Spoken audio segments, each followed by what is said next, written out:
내가 된장찌개를 끓이고 있을 때였다.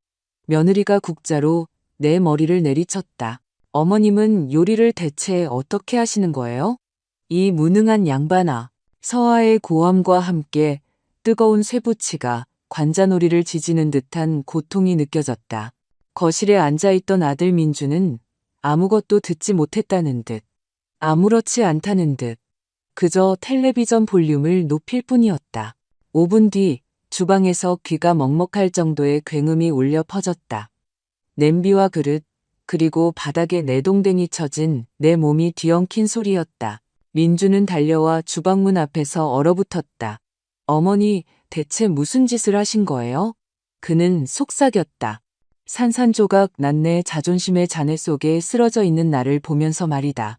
하지만 그 순간 그들 둘 다 몰랐던 사실이 있었다. 내게는 아직 모든 것을 뒤바꿀 마지막 카드가 숨겨져 있다는 것을. 내 이름은 김혜숙. 나이는 71.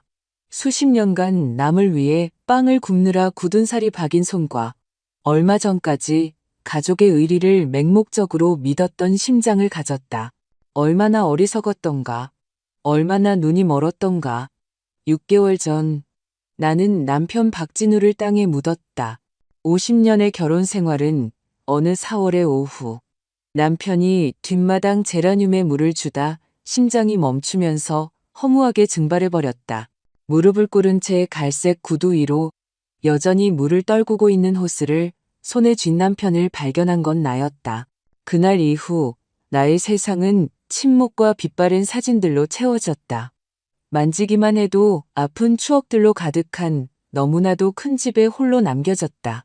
유일한 아들인 민주는 아내와 함께 사는 집으로 들어오라고 성화였다. 어머니, 혼자 계시면 안 돼요. 그 연세에는 위험해요. 전화기 너머 아들의 목소리에는 걱정이 서려 있었다. 나는 그 말을 믿고 싶었다. 믿어야만 했다. 나는 내 인생을 4개의 여행 가방에 담아 아들을 키우고 남편과 일요일마다 주방에서 춤을 추고 구석구석 우리의 조각이 묻어있는 집을 떠났다. 민준의 집은 잡지에서 막 튀어나온 듯한 가구와 번쩍이는 마룻바닥을 갖춘 현대적인 아파트였다. 며느리 서하는 눈까지는 웃음이 닿지 않는 미소로 나를 맞았다. 오셨어요. 그녀는 나를 어머님이라 부르지 않았다. 마치 이방인처럼. 첫날부터 나는 실수를 저질렀다는 것을 알았지만 되돌아가기엔 너무 늦어버렸다. 나는 어두운 골목이 내다보이는 창문이 달린 복도 끝 작은 손님방에 짐을 풀었다. 벽에 남편의 사진을 걸고 회색 옷들을 옷장에 가지런히 정리하며 나는 스스로를 보이지 않는 존재로 만들려 애썼다. 그것이 나의 새로운 역할. 방해되지 않으면서 존재하는 것이었다. 아침은 일찍 시작됐다. 6시에 일어나 커피를 내리고 밥과 국 그리고 몇 가지 반찬으로 아침을 차렸다. 늘 서두르며 휴대전화만 들여다보는 민준이 먼저 내려왔다. 감사합니다, 어머니. 그는 고개도 들지 않고 중얼거렸다. 서아는 그보다 늦게 초록색 실크 가운을 걸치고 그 이른 시간에도 완벽하게 손질된 머리를 한 채 나타났다. 그녀는 식탁에 앉아 내 결과물을 비판적인 눈으로 샅샅이 훑었다. 국이 짜네요. 나물이 너무 물러요. 감사의 말도 인정의 말도 없었다. 나는 그저 고개를 끄덕이고 미소 짓고 다음날 다시 노력할 뿐이었다. 쓸모 있는 사람이 되고 싶었다. 필요한 존재가 되고 싶었다. 아들의 삶에 여전히 내 자리가 있다고 믿고 싶었다. 날이 가고 주가 흘렀다. 나는 청소하고 요리하고 빨래했다. 부스러기를 줍고 수건을 개고 아무도 보지 않는 공간을 정리하며 집안을 떠도는 그림자가 되었다. 서아는 재택근무를 했고 늘 중요한 통화를 했으며 항상 스트레스에 차 있었다. 그녀의 하루가 꼬일 때면 가장 쉬운 표적은 나였다.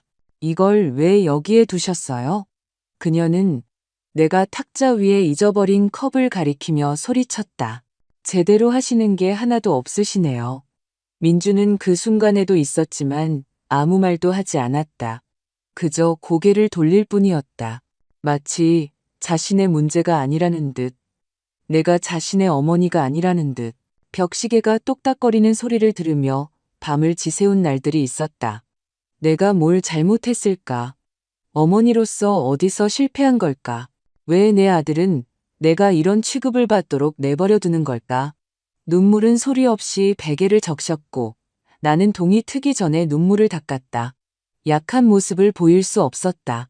그들에게 나를 내쫓을 빌미를 줄 수는 없었다. 하지만 그날 오후 민준이 어릴 적 그토록 좋아했던 된장찌개를 준비하던 중 무언가 부서져 내렸다. 내가 당근을 썰며 모든 것을 완벽하게 만드는 데 집중하고 있을 때 서아가 태풍처럼 주방으로 몰아쳤다. 지금 뭐 하시는 거예요? 내가 너무나 잘 아는 그 날카로운 목소리로 그녀가 물었다. 저녁으로 찌개 끓인다. 민준이가 좋아하는 걸로. 나는 돌아보지 않고 부드럽게 대답했다. 그녀는 다가와 냄비 안을 들여다보더니 혐오감에 얼굴을 찌푸렸다. 이건 무슨 음식물 쓰레기 같아요? 소금은 얼마나 넣으신 거예요? 저희를 독살이라도 하시려는 거예요? 그녀의 말은 비수였다. 나는 설명하려 했지만 그녀는 들으려 하지 않았다. 그녀는 냄비에서 국자를 빼들었고 내가 반응하기도 전에 그것으로 내 머리를 후려쳤다. 충격에 정신이 아득해졌다. 쇠붙이의 열기, 머리카락을 타고 흐르는 뜨거운 국물, 관자놀이의 날카로운 통증이 느껴졌다. 요리를 대체 누가 이따위로 해요. 이 무능한 양반아. 서아의 비명이 집 전체에 울려 퍼졌다. 나는 비틀거리며 가스레인지 가장자리를 붙잡았다. 거실에서 텔레비전 소리가 들렸다. 민준이 거기에 있었다. 그는 모든 것을 들을 수 있었고 그저 볼륨을 높였다. 그 순간 내 안에 무언가가 꺼져버렸다. 육체적 고통은 그 침묵이 주는 배신감에 비하면 아무것도 아니었다. 내 뱃속에서 키우고 온갖 사랑을 다해 길러낸 내 아들이 나의 고통보다 텔레비전 쇼의 소리를 선택한 것이다. 나는 가스레인지에 기댄 채 서 있었다. 발치에는 여전히 찌개, 국물이 뚝뚝 떨어지는 국자가 놓여 있었다. 서아는 나를 경멸 가득한 눈으로 쳐다보며 내가 사과하고 무릎 꿇고 존재하는 것 자체에 대해 용서를 구하기를 기다리는 듯했다. 하지만 내 머릿속에는 오직 민준 생각뿐이었다. 그녀가 소리치는 순간 정확히 커졌던 텔레비전 볼륨. 그가 무슨 일이 일어나고 있는지 정확히 알면서도 보지 않기로 선택했다는 사실 말이다. 한심하시네요. 서아는 팔짱을 끼고 쏘아붙였다. 이 꼴 좀 보세요. 망할 찌개 하나 제대로 못 끓이시잖아요. 민준 씨가 왜 어머니를 여기에 모셔오자고 했는지 모르겠어요. 짐덩어리, 공간만 차지하는 쓸모없는 사람. 모든 단어가 따귀처럼 날아왔다. 대답하고 싶고 나를 변호하고 싶었지만 목소리는 목구멍 깊은 곳에 갇혀버렸다. 나는 어질러진 것을 치우고 바닥에 떨어진 찌개 국물을 닦으려 했지만 손이 떨렸다. 국자의 맞은 머리가 욱신거렸다. 서아는 주방을 박차고 나갔고 나는 증기와 침묵 속에 홀로 남겨졌다. 결심을 내리는 데는 5분이면 충분했다. 나는 가스레인지 위에 줄지어 놓인 냄비들을 보았다. 설거지통에 쌓인 그릇들을 보았다. 결코 내 것이 아니었던 이 집에서 한 자리를 얻기 위해 수개월 동안 매일같이 청소했던 주방을 보았다. 그리고 내 안에 무언가가 그저 폭발해버렸다. 계획된 것도 계산된 것도 아니었다. 순수한 생존 본능이었다. 나는 가장 큰 냄비, 그녀가 그토록 비난했던 찌개가 담긴 냄비를 잡아 싱크대에 쏟아부었다. 뜨거운 국물이 거의 폭력적인 소리를 내며 배수구로 흘러내렸다. 그러고는 다른 냄비를 또 다른 냄비를 잡았다. 바닥에 주방 조리대 위로 내던졌다. 접시들이 손에서 미끄러져 나갔다. 컵들이 산산조각 났다. 수저들이 허공을 날았다. 그것은 혼란스럽고 해방적이며 필연적인 소음이었다. 민준의 다급한 발소리가 들렸다. 무슨 소리예요? 그가 복도에서 소리쳤다. 주방에 도착했을 때 그는 그 자리에서 멈춰 섰다. 엎어진 냄비, 쏟아진 찌개, 깨진 그릇들 사이에 서 있는 나를 보고 그의 얼굴이 창백해졌다. 내 관자놀이에는 국자에 맞아 흐른 피 한 줄기가 묻어 있었다. 어머니, 무슨 짓을 하신 거예요? 그는 속삭였지만 다가오지도 나를 만지지도 않았다. 마치 모든 것이 내 잘못인 양 나를 쳐다볼 뿐이었다. 서아가 그의 뒤에 나타났고 그녀의 경악한 표정은 금세 분노로 바뀌었다. 미쳤어. 당신 어머니 완전히 미쳤다고. 그녀는 마치 내가 위험한 동물인 양손가락질하며 비명을 질렀다. 이 난장판 좀 봐. 내 주방을 전부 망가뜨렸어. 당장 누구 좀 불러. 민준 씨, 이 여자는 정신병원에 가둬야 해. 민준은 나를 보았다. 나는 그가 무언가 말해주기를, 나를 변호해주기를, 적어도 내가 왜 이런 짓을 했는지 물어봐 주기를 바라며 그를 마주 보았다. 하지만 그는 실망과 수치심에 고개를 저을 뿐이었다. 어머니, 왜요? 왜 이런 짓을 하시는 거예요? 왜냐니? 내 목소리는 갈라지고 부서져 나왔다. 내 아내가 끓는 국자로 날 때렸어. 민준아, 그녀가 날 때렸다고.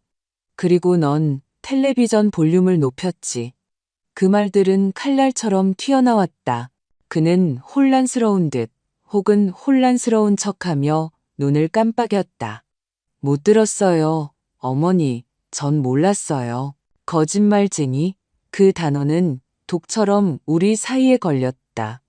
넌 거기 있었어. 모든 걸 들었고 아무것도 하지 않기로 선택했지. 서아가 우리 사이에 끼어들었다. 그녀의 얼굴은 분노로 붉게 달아올라 있었다. 이런 꼴은 못 참아. 아무것도 존중할 줄 모르는 이 은혜도 모르는 늙은이랑 한 지붕 아래서 살 수 없어. 민준 씨, 선택해. 저 여자가 나가든가 내가 나가든가. 뒤이은 침묵은 어떤 비명보다도 끔찍했다. 나는 아들을 바라보며 나를 선택해달라고, 누가 그를 키웠는지, 그가 열이 났을 때 누가 밤을 새웠는지, 그의 대학 등록금을 내기 위해 누가 투잡을 뛰었는지 기억해달라고 눈으로 애원했다. 하지만 민주는 주머니에 손을 넣은 채 바닥을 내려다보고 있었다. 패배한 모습이었다. 죄송해요, 어머니. 그가 마침내 중얼거렸다. 하지만 어머니가 다른 곳을 알아보시는 게 좋을 것 같아요. 이건 아닌 것 같아요. 어머니는 문제를 일으키고 계세요. 이제 나가주셔야겠어요. 세상이 멈췄다. 내 심장이 멈췄다. 모든 것이 멈췄다. 나를 내쫓는 거니? 나는 이미 답을 알면서도 물었다. 내 아내가 날 때렸는데 나를 내쫓는다고. 그런 게 아니에요, 어머니. 그냥 서아랑 저도 저희 공간이 필요하고 어머니도 독립이 필요하시잖아요. 모두에게 더 좋을 거예요. 그는 누군가 입에 넣어준 듯한 준비된 문구, 공허한 단어들로 말했다. 그곳에 내 아들은 더 이상 없었다. 그의 얼굴을 한 낯선 사람만 남아 있었다. 언제? 나는 눈물이 눈 안에서 타오르기 시작하는 것을 느끼며 물었다. 내일 아침에요. 택시 불러드릴게요. 영구적인 거처를 찾으실 동안 호텔에 머무실 수 있어요. 제가 비용 일부를 도와드릴게요. 그는 마치 직원을 해고하듯 나를 내보내고 있었다. 심지어 내 눈을 마주할 용기도 없었다. 그날 밤 나는 잠들지 못했다. 침대 가장자리에 앉아 남편의 사진을 보며 그가 지금의 나를 본다면 무슨 말을 할까 생각했다. 나는 천천히 짐을 쌌다. 외부의 질서가 내면의 혼돈을 잠재울 수 있다는 듯이 모든 물건을 조심스럽게 접었다. 새벽녘에 택시 경적 소리가 들렸다. 민주는 손에 20만 원을 든 채 문 앞에서 나를 기다리고 있었다. 자리 잡으시는데 보태세요. 그는 내 시선을 마주하지 못하며 말했다. 나는 그를 안지도 작별 인사를 하지도 않았다. 그저 돈을 받고 여행 가방을 들고 뒤도 돌아보지 않고 그 집을 떠났다. 택시기사가 어디로 갈 거냐고 물었다. 나는 대답할 말이 없었다. 아무 값싼 모텔로나 가주세요. 마침내 내가 말했. 그는 나를 서울 외곽의 한 곳, 깜빡이는 네온사인과 축축한 냄새가 나는 카펫이 깔린 그런 길가 모텔로 데려다 주었다. 방값은 하룻밤에 4만 원이었다. 머릿속으로 계산했다. 20만 원으로는 일주일도 채 버티지 못할 터였다. 모텔 방은 얼룩진 베이지색 벽과 움직일 때마다 삐걱거리는 침대가 있는 작은 공간이었다.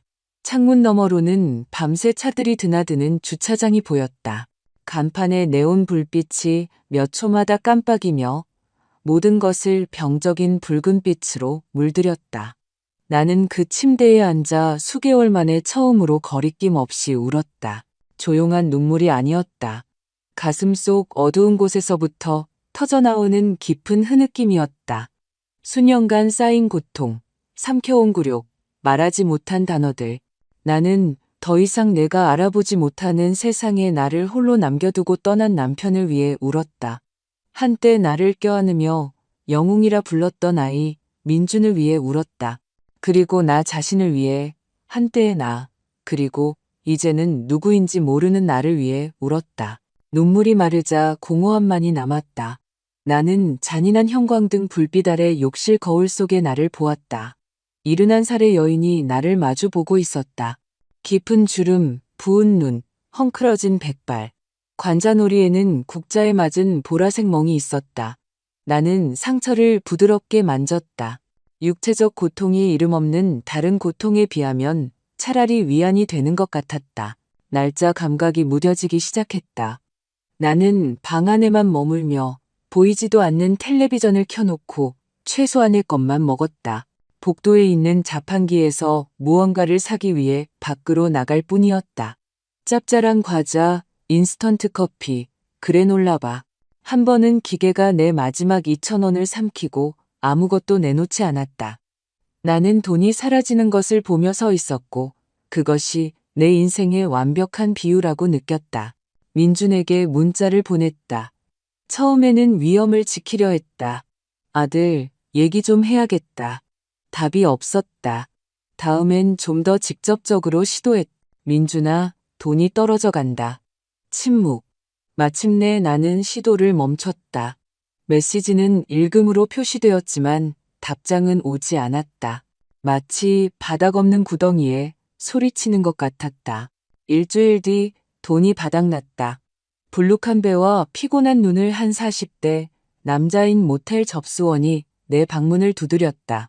아주머니, 돈을 내시거나 방을 비워주셔야 합니다.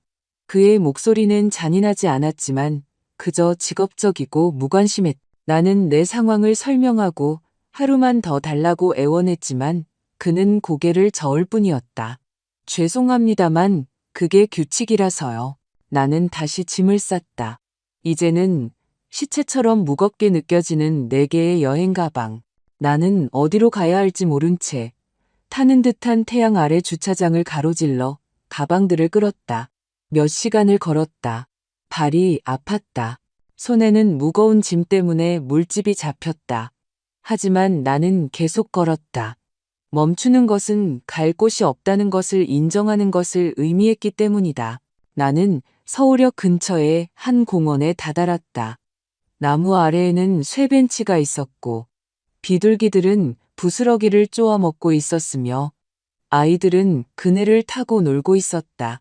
나는 외딴 벤치에 앉아 마치 내가 존재하지 않는 것처럼 계속되는 삶을 지켜보았다. 한 여인이 어린 딸과 함께 지나갔다. 아이는 호기심에 나를 쳐다보았지만 그녀의 엄마는 아이의 손을 잡아당기며 마치 가난이 전염병이라도 되는 양걸음을 재촉했다. 그날이 길에서 잔 첫날 밤이었다. 사실 잠을 자지는 못했다. 나는 핸드백을 꼭 쥔 채 모든 소리에 깜짝 놀라며 앉아 있었다. 공원에는 다른 노숙자들도 있었다. 대부분 남성들이었고 판지 상자 아래 몸을 웅크리고 있었다. 그중 한 명이 다가와 딱딱한 빵 조각을 내밀었다. 할머니, 드세요. 여기서 조심해야 해요. 나는 떨리는 손으로 빵을 받아들고 고맙다고 했다. 그는 고개를 끄덕이고 캔이 가득 든 자루를 끌며 멀어졌다. 하루하루는 생존을 위한 일과가 되었다. 나는 식당 뒤 쓰레기통에서 음식을 찾았다. 처음에는 역겨웠다. 부끄러웠다. 하지만 굶주림은 자존심보다 강했다. 하루 지난 빵, 먹는 과일, 사람들이 접시에 남긴 음식들을 찾았다. 아무도 볼 수 없는 골목에 숨어서 먹었다. 몇 블록 떨어진 곳에 화요일과 목요일에 국을 나눠주는 교회가 있었다. 나는 얼굴에 부서진 이야기가 쓰인 수십 명의 다른 사람들과 함께 줄을 섰다. 젊은 자원봉사자가 나를 더욱 작게 만드는 연민의 미소를 지으며 그릇을 건네주었다. 신의 축복이 있기를. 그녀는 말하곤 했다. 나는 그저 고개를 끄덕일 뿐 말을 할 수가 없었다. 밤이 최악이었다. 춥고 길고 두려움으로 가득했다. 나는 여행 가방을 주위에 두고 스웨터를 담요 삼아 벤치에 누웠다. 멀리서 사이렌 소리가 들렸고 간간이 고함 소리가 들렸으며 결코 잠들지 않는 도시에 끊임없는 소음이 들려왔다. 나는 난방이 되는 집의 편안한 침대에 누워있을 민준을 생각했다. 그가 나를 생각할까, 신경 쓸까, 그의 어머니가 길에서 자고 있다는 것을 알까 궁금했다. 어느 날 아침 경찰관이 손전등으로 나를 깨웠다. 아주머니, 여기서 이러시면 안 됩니다. 이동하셔야 해요. 갈 곳이 없다고 설명했다. 그는 내 이야기 같은 것을 듣는데 지쳤다는 듯 한숨을 쉬었다. 6블록 떨어진 곳에 쉼터가 있어요. 거기로 가세요. 그는 주소를 알려주고 떠났다. 가보려 했지만 쉼터는 꽉 차 있었다. 내일 일찍 다시 오세요. 그들은 말했다. 항상 내일, 항상 기다림. 결코 지금은 아니었다. 그렇게 2주가, 어쩌면 3주가 흘렀다. 날짜 감각을 잃었다. 하루하루가 피로와 절망의 안개 속에서 희미해졌다. 내 옷은 더러웠고 머리는 기름졌으며 피부는 때로 뒤덮였다. 나는 모두가 시선을 피하는 보이지 않는 사람 중 하나가 되었다. 통계, 그림자. 하지만 그 모든 고통 속에서 이상한 일이 일어났다. 내가 잊고 있던 것들이 기억나기 시작했다. 남편과 결혼하기 전에 문학을 공부하고 싶었다는 것을 기억했다. 학교에서 시집기 대회에서 상을 받은 적이 있다는 것을 기억했다. 아내, 어머니, 할머니, 그림자가 되기 전에 나만의 꿈이 있었던 시절이 있었다는 것을 기억했다. 어느 날 오후 깨끗한 옷을 찾기 위해 여행 가방을 뒤지다가 챙긴 기억이 없는 봉투 하나를 발견했다. 그것은 낡고 누렇게 변색되었으며 남편의 틀림없는 필체로 내 이름이 쓰여 있었다. 심장이 철렁했다. 나는 떨리는 손으로 봉투를 열었다. 안에는 편지와 여러 장에 접힌 서류가 들어있었다. 편지는 나의 사랑하는 해숙에게로 시작했다. 나는 남편이 언제 이 편지를 썼는지 즉시 알아차렸다. 그가 폐렴으로 입원했을 때 2년 전의 일이었다. 나는 그저 가벼운 위기였다고 생각했다. 하지만 이제야 그가 자신의 죽음을 직면했었다는 것을 이해했다. 당신이 이 편지를 읽고 있다면 내가 더 이상 당신 곁에 없다는 뜻이겠지. 편지는 계속되었다. 살아있을 때 모든 것을 말해주지 못해 미안하오. 나는 항상 당신을 돈 걱정, 사업 걱정, 법적인 복잡함으로부터 보호하고 싶었어. 하지만 이제 와 보니 당신을 어둠 속에 둔 것이 실수였다는 걸 알겠소. 나는 읽으면서 눈물이 차올랐다. 남편의 목소리가 모든 단어에서 울려 퍼졌다. 지난 30년 동안 나는 투자를 했소. 처음에는 작게, 나중에는 더 크게. 아무도 원하지 않던 동네, 나중에 가치가 오를 동네에 땅을 샀소. 남는 돈은 한 푼도 남김없이 저축했지. 모든 것을 우리의 미래, 당신의 안위를 생각하며 했소. 당신에게 말하지 않은 것은 당신이 걱정하길 원치 않았기 때문이고, 노년에 당신이 잘 보살핌받을 것이라는 안도감으로 당신을 놀라게 해주고 싶었기 때문이오. 내 숨이 가빠졌다. 나는 편지와 함께 있던 서류들을 펼쳤다. 그것들은 등기부 등본, 재산증서, 투자 증명서였다. 나는 눈으로 서류들을 훑으며 보고 있는 것을 믿을 수 없었다. 마포구의 아파트 건물, 종로구의 또 다른 건물, 회사 주식 불가능해 보이는 숫자가 적힌 은행 계좌들. 내 손이 너무 떨려서 서류들이 땅에 떨어질 뻔했다. 나는 정보를 처리하려 애쓰며 각 서류를 한 번, 두 번, 세 번 읽었다. 내 이름으로 된 부동산이 13개였다. 13개. 건물 전체, 아파트, 상가들. 그리고 그 주소 중 하나는 고통스러울 정도로 익숙했다. 서초구 목련길 452번지 민중과 서아가 살고 있는 건물이었다. 내가 쫓겨나고 굴욕당하고 맞고 쓰레기처럼 버려진 그 건물이 내 것이었다. 내내 내 것이었다. 뱃속에서 무언가 뒤틀리는 것을 느꼈다. 그것은 단지 놀라움이 아니었다. 불신과 고통, 그리고 서서히 자라나기 시작하는 더 어두운 무언가가 뒤섞인 감정이었다. 남편의 편지는 두 번째 장으로 이어졌다. 이정훈 변호사에게 연락하시오. 그가 모든 원본 서류를 가지고 있고 모든 것을 도와줄 것이오. 그의 번호는 이 편지 끝에 있소. 해숙, 내 사랑. 누구도 당신을 하찮게 여기게 두지 마시오. 당신은 강하고 유능하며 귀한 사람이오. 누군가 당신을 함부로 대한다면 당신에게는 스스로를 지킬 힘이 있다는 것을 기억하시오. 나는 내 삶에 매일 당신을 사랑했소. 잘 지내시오. 당신의 진우가. 나는 공원 벤치에 앉아 여행 가방에 둘러싸인 채 내가 지나가는 모든 사람이 보는 빈곤한 여인이 아니라는 증거를 들고 있었다. 나는 수십억 원의 재산을 가진 소유주였다. 수십억. 그리고 나는 길에서 자고 쓰레기통에서 음식을 먹고 부스러기를 구걸하고 있었다. 아이러니는 너무나 잔인해서 웃어야 할지 울어야 할지 몰랐다. 나는 둘 다 했다. 더러운 뺨을 타고 눈물이 흐르는 동안 미친 여자처럼 웃었다.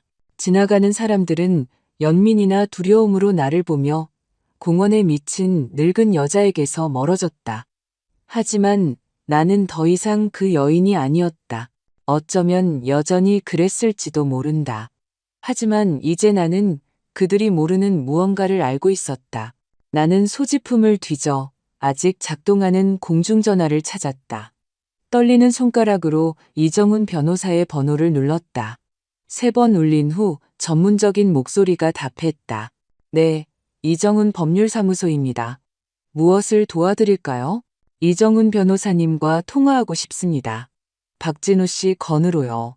내 목소리는 몇 주 동안 거의 사용하지 않아 갈라지고 부서져 나왔다. 잠시 침묵이 흘렀다. 성함이 어떻게 되시죠? 저는 박진우 씨의 미망인 김혜숙입니다. 이번에는 더 긴 침묵이 흘렀다. 사모님, 몇 달 동안 연락을 드리려고 했습니다. 어디에 계셨습니까? 이 변호사님께서 급히 뵙고 싶어 하십니다. 나는 공원 주소를 알려주었다. 그들은 30분 안에 차를 보내겠다고 했다. 나는 벤치로 돌아와 그 서류들이 세상에서 유일하게 진짜인 것처럼 꼭 쥐고 기다렸다. 어쩌면 그랬을지도 모른다. 도착한 차는 검은색에 우아하고 창문이 짙게 틴팅된 차였다. 운전사가 내려서 중립적이고 전문적인 표정으로 나를 보았다. 마치 노숙자 여성을 태우는 것이 그의 일상 업무의 일부인 것처럼. 김혜숙 사모님이십니까? 나는 고개를 끄덕였다. 그는 내 여행 가방을 트렁크에 싣고 뒷문을 열어주었다. 내부는 가죽과 비싼 방향제 냄새가 났다. 나는 더럽고 어울리지 않는다고 느꼈지만 더 이상 신경 쓰지 않았다. 법률사무소는 여의도 금융가에 있는 하늘을 비추는 유리 건물 중 하나에 있었다. 우리는 조용한 엘리베이터를 타고 15층으로 올라갔다. 접수원은 나를 위아래로 훑어보았지만 아무 말도 하지 않았다. 그녀는 그저 복도 아래를 가리켰다. 이 변호사님께서 사무실에서 기다리고 계십니다. 이정훈 변호사는 50대 남성으로 완벽하게 빗어넘긴 백발과 얇은 테 안경을 쓰고 있었다. 내가 들어가자 그는 일어섰고 잠시 그의 얼굴에 내 상태에 대한 놀라움이 스쳤지만 그는 재빨리 그것을 전문적인 표정으로 바꾸었다. 사모님, 앉으시죠. 물이나 커피라도 드릴까요? 물 좀 주세요. 내 목소리는 거의 속삭임이었다. 그는 크리스탈 물병에서 잔을 따라 건네주었다. 나는 며칠 동안 물을 마시지 못한 사람처럼 마셨다. 어떤 면에서는 사실이었다. 사모님, 박 선생님께서 돌아가신 이후로 사모님을 찾아 헤맸습니다. 옛날 댁에 메시지도 남기고 편지도 보냈습니다. 아드님께서 이사하셨다고는 했지만 연락처를 알려주지 않았습니다. 내 아들이요. 그 말들은 씁쓸하게 나왔다. 내 아들이 3주 전에 자기 집에서 나를 내쫓았어요. 나는 길에서 살고 있었고요. 변호사는 미간을 찌푸렸다. 그렇군요. 정말 안타까운 소식입니다. 하지만 사모님의 재정 상황은 매우 견고하다는 것을 알아주셨으면 합니다. 남편분께서는 지극히 성견지명이 있으신 분이셨습니다. 그분이 남기신 서류는 검토해 보셨습니까? 나는 지갑에서 구겨진 봉투를 꺼내 책상 위에 놓았다. 어제 찾았어요. 무슨 말인지 전부 이해하지는 못하겠어요. 이 변호사는 그것들을 신중하게 훑어보았다. 아, 그렇군요. 이것들은 사본입니다. 제가 공증된 원본을 여기에 가지고 있습니다. 사모님의 현재 상황을 설명해 드리겠습니다. 사모님은 서울 시내에 13개의 부동산을 소유하고 계시며 총 가치는 약 120억 원에 달합니다. 추가로 펀드와 주식에 약 20억 원 상당의 투자를 하고 계십니다. 남편분께서는 또한 약 5억 원의 즉시 사용 가능한 현금이 있는 3개의 은행 계좌를 남기셨습니다. 숫자들이 비현실적인 무언가처럼 공중에 떠다녔다. 120억, 120억. 그리고 나는 쓰레기통에서 음식을 찾고 있었다. 사실일 리가 없어요. 내가 속삭였다. 완벽하게 사실입니다, 사모님. 그리고 아셔야 할 것이 하나 더 있습니다. 사모님께서 소유하신 건물 중 하나가 서초구 목련길 452번지에 있습니다. 저희 기록에 따르면 사모님의 아드님인 박민준 씨와 그의 아내 최서아 씨가 그 건물의 301호를 점유하고 있습니다. 맞아요. 나는 천천히 고개를 끄덕였다. 맞아요. 그렇다면 그들은 남편분께서 5년 전에 허락하신 임대료 감면 계약하에 그곳에 살고 있다는 것을 아셔야 합니다. 시세로는 월 300만 원은 좋게 받을 아파트에 월 50만 원만 내고 있습니다. 박 선생님께서 베푸신 가족 간의 호의였습니다. 50만 원. 민주는 아버지의 관대함 덕분에 호화로운 아파트에 살면서 월 50만 원을 내고 있었다. 그리고 나를 길거리로 내쫓았다. 나에게 아무것도 남기지 않았다. 변호사는 세금, 재산관리 등에 대한 세부 사항을 계속 설명했지만 나는 거의 듣지 않았다.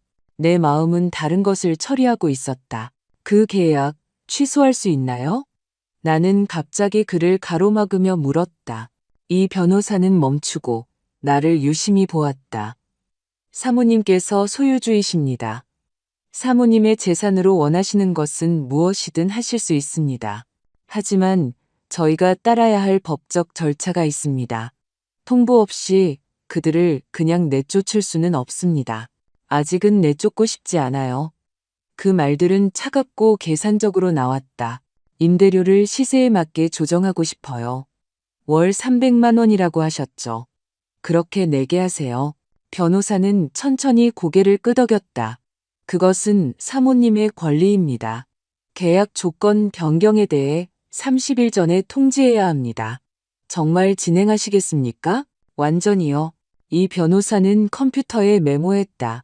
알겠습니다. 필요한 서류를 준비하겠습니다.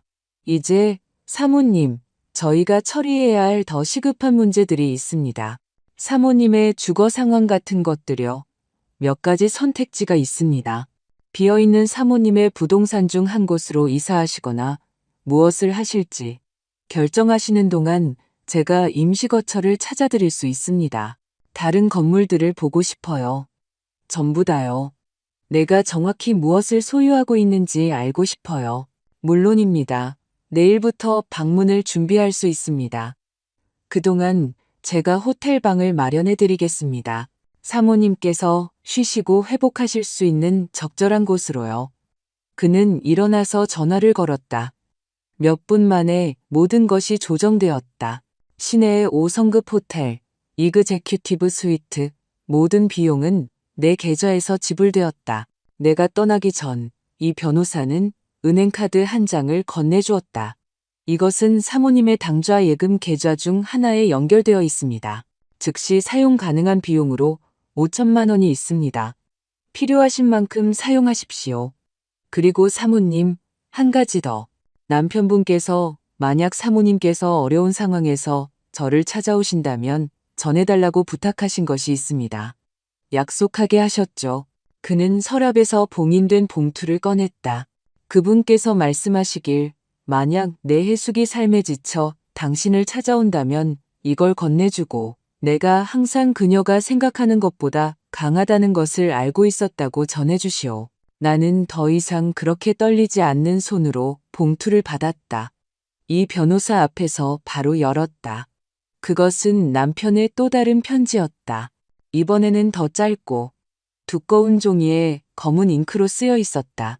내 사랑, 당신이 이것을 읽고 있다면 누군가 당신을 도움을 청할 만큼 충분히 상처 입혔다는 뜻이겠지. 나는 당신의 자존심을 아오. 당신이 무언가를 부탁하는 것이 얼마나 힘든지 아오. 하지만 한 가지는 알아주었으면 하오. 나는 이 모든 것을 당신을 위해 만들었소. 모든 부동산, 모든 투자, 모든 저축된 돈은 내가 없을 때를 생각하며 모은 것이요. 당신이 스스로를 지켜야 할 때를 위해서 누구도 심지어 우리 핏줄조차도 당신을 작게 느끼게 두지 마시오. 당신은 거인이요, 해숙. 항상 그랬소. 이제 증명해 보이시오. 나는 읽으면서 뺨을 타고 눈물이 흘렀다. 이 변호사는 서류를 검토하는 척하며 시선을 돌리는 섬세함을 보였다. 나는 편지를 조심스럽게 접어 다른 편지와 함께 넣었다. 남편은 알고 있었다. 어떻게든 그는 언젠가 내가 이것이 필요할 것이라는 것을, 방패, 갑옷, 나만의 성이 필요할 것이라는 것을 알고 있었다. 호텔은 내 삶이 더 이상 아니었던 모든 것이었다. 부드러운 카펫, 라벤더 향이 나는 시트, 대리석 욕조가 있는 욕실. 나는 스위트룸 한가운데서 몇 분 동안 그저 바라보며 서 있었다. 비현실적으로 보였다. 24시간 전 나는 공원 벤치에서 자고 있었다. 지금 나는 하룻밤에 30만 원짜리 방에 있었다. 가장 먼저 한 일은 목욕이었다. 욕조에 뜨거운 물을 가득 채우고 완전히 몸을 담갔다. 물은 몇 주간의 때로 어두워졌다. 나는 피부가 아플 때까지 문질렀고 머리는 3번 감았다. 내 몸에서 거리의 모든 흔적을 지웠다. 나왔을 때 문 뒤에 걸려있던 흰색 가운을 걸쳤다. 너무 부드러워서 다시 울 뻔했다. 나는 룸서비스를 주문했다. 수프, 각 구운 빵, 구운 닭고기, 샐러드, 디저트. 흰색 식탁보가 깔린 카트에 음식이 도착했을 때 나는 앉아서 천천히 한 입 한 입 음미하며 먹었다. 그것은 단지 음식이 아니었다. 그것은 존엄성이었다.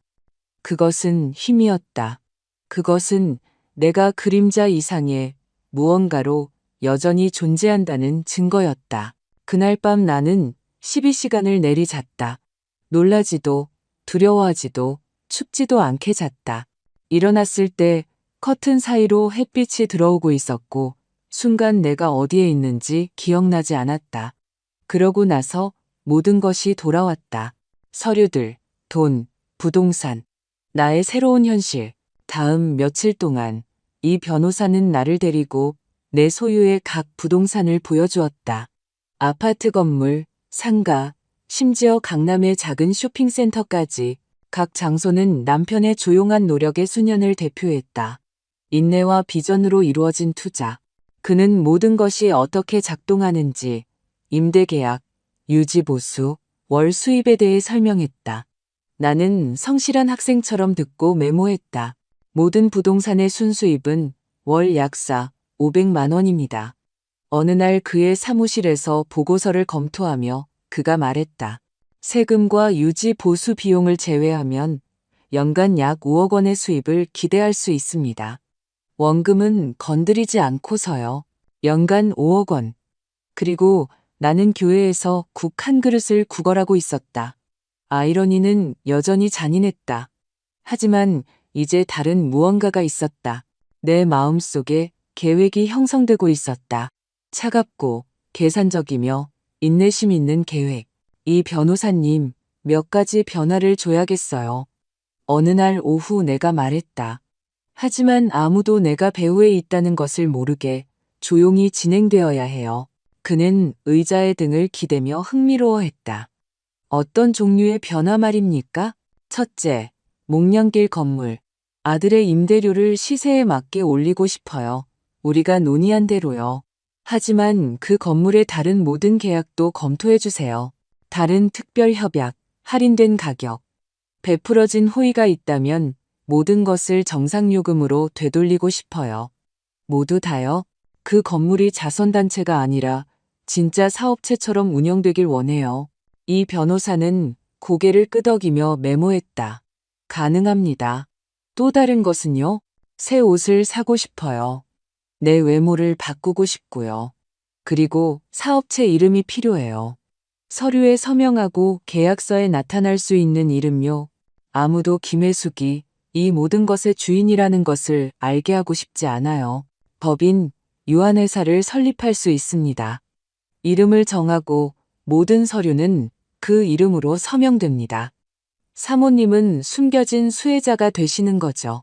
완벽하게 합법적이고 부동산 분야에서는 매우 흔한 일입니다. 좋아요. 목련 자산이라고 하죠. 다음 2주 동안 나는 변신했다. 머리를 자르고 염색하여 백발을 우아한 갈색으로 덮는 미용실에 갔다. 세심한 직원들이 내게 잘 어울리는 지금의 내 지위에 맞는 여성처럼 보이게 하는 옷을 고르는데 도움을 주는 부티크에 갔다. 진주 회색 드레스, 흑빛 톤의 바지 정장, 짙은 녹색 실크 블라우스, 화려하지 않고 모든 것이 품격 있었다. 현대적인 프레임의 새 안경을 샀다. 매니큐어를 받았다. 깊은 주름을 가리기 위해 약간의 화장을 하는 법을 배웠다. 나는 다른 사람이 되는 것이 아니었다. 수년간의 조용한 봉사 아래 묻혀있던 김혜숙을 찾아내고 있었다. 이 변호사는 내게 재무보고서를 검토하고 은행 명세서를 이해하고 사업 결정을 내리는 법을 가르쳐 주었다. 나는 빨리 배웠다. 발전할 기회가 전혀 없었던 내 안의 일부를 발견했다. 나는 50년 동안 요리하고 청소하며 보냈지만 내 정신은 여전히 날카롭고 유능하며 지식에 굶주려 있었다. 사모님은 이 일에 재능이 있으십니다. 어느 날 이 변호사가 말했다. 남편분께서 투자를 잘 선택하셨지만 사모님은 기회를 보는 본능이 있으십니다. 타고나셨어요. 어쩌면 그랬을지도 모른다. 하지만 아무도 내게 그것을 발견할 기회를 주지 않았다. 남편은 좋은 사람이었고 사랑하는 남편이었지만 그조차도 나를 보호한다고 믿으며 재정에 대해 나를 어둠 속에 두었다. 이제 나는 진정한 힘은 보호받는 것에서 오는 것이 아니라 스스로를 보호할 도구를 갖는 것에서 온다는 것을 이해했다. 임대료 인상 통지서는 목련 자산의 이름으로 이정훈 법률사무소가 법적으로 대리하여 목련길 건물의 모든 세입자에게 발송되었다.